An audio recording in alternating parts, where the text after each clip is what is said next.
The merchant now started to be recognized in the country because of his good deeds. One day at night Azad Ghulam was making pictures with coal on the wall. When the merchant's daughter saw these pictures, her soul trembled. And the merchant's daughter, who presented the concept of slavery, understood that human beings can be bought and imprisoned, but not their emotions.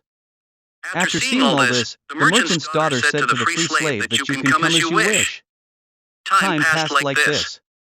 The free slave taught other slaves of the merchant to read and write as well as military training. While the merchant had bought an educated slave, now this merchant had many educated slaves. The king of this country had fought many times with his neighboring country due to the water problem, but because of losing every time, the king had no idea of success. The fields were drying up. Animals were dying of hunger and thirst. There was a grain famine in the country. Day by day, the lack of grain in the country was increasing. One day, the king's minister said to the king, "O king, please allow me to speak, so I can give you some advice for the betterment of the country." The king said permission.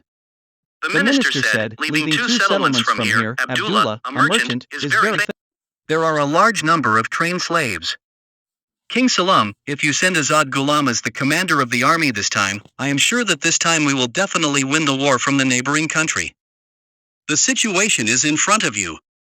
Due to lack of water in our country, there is a severe shortage of grain due to which our fields are drying up and animals are dying every day due to thirst.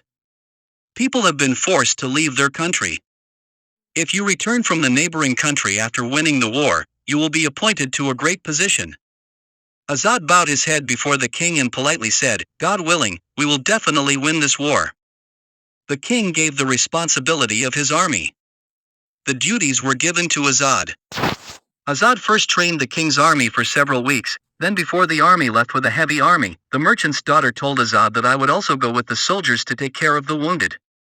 Before the merchant's daughter took part in the maintenance of his slaves and a war broke out with the neighboring country.